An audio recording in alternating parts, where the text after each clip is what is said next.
Ciao, I'm Franca with Cigar Sense. In a previous video, I talked about what you can do on your own to train and be more able to identify and memorize the aromas that you can find in a cigar. Today, I will tell you what you can do when you're not alone, when you actually want to be in company of other people, for instance, at tasting events. Either in person or online. Those are the places where you're most likely, obviously, to find people who are willing to talk about the cigar. So at tastings, there's usually a mix of people.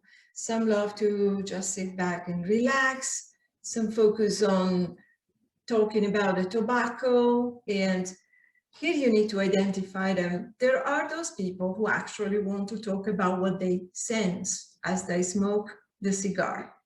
When you find at least two of them, listen to the aromas and tastes and anything else that they talk about. And then don't be afraid to ask. Ask questions such as, what aromas do you pick up now, guys, at this point in which you are with the cigar? And what now? What do you feel is most intense of what you are picking up? If they talk about something that sounds very exotic to you, don't be afraid to ask and clarify what they mean. Actually, you would do a favor to the community. If somebody talks about the different types of honey that you can find in a cigar, such a person is not really talking about that cigar. So it's not about you not knowing enough, it's about them. Tasters are not necessarily geniuses, they're just differently trained. What may look like sophisticated and refined is often an extremely subjective view, and will most likely tell us nothing of what we can find in that cigar.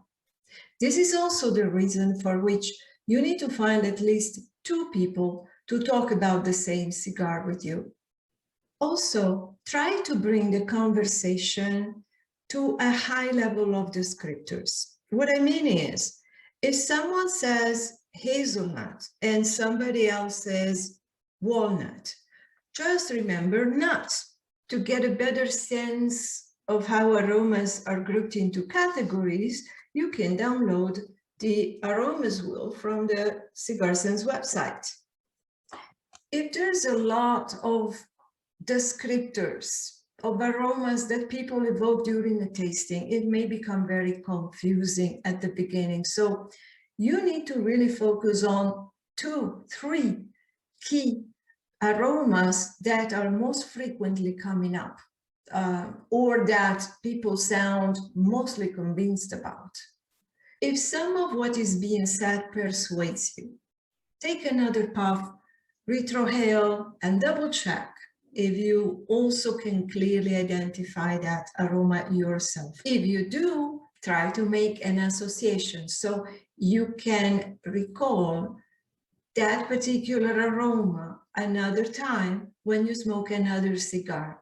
And it can be, for instance, the person who first mentioned the aroma, or anything else that gives you emotions in that moment.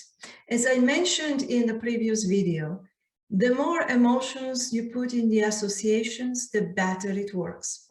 Now you might say, what about the power of influence that you talk about in a cigar tasting course? Don't worry about it. Here, we're talking about learning how to identify and memorize aromas, and we're talking about listening to at least two people talking.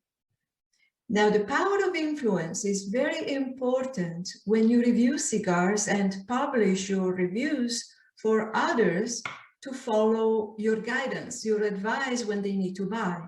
The fact of focusing on this activity will help you.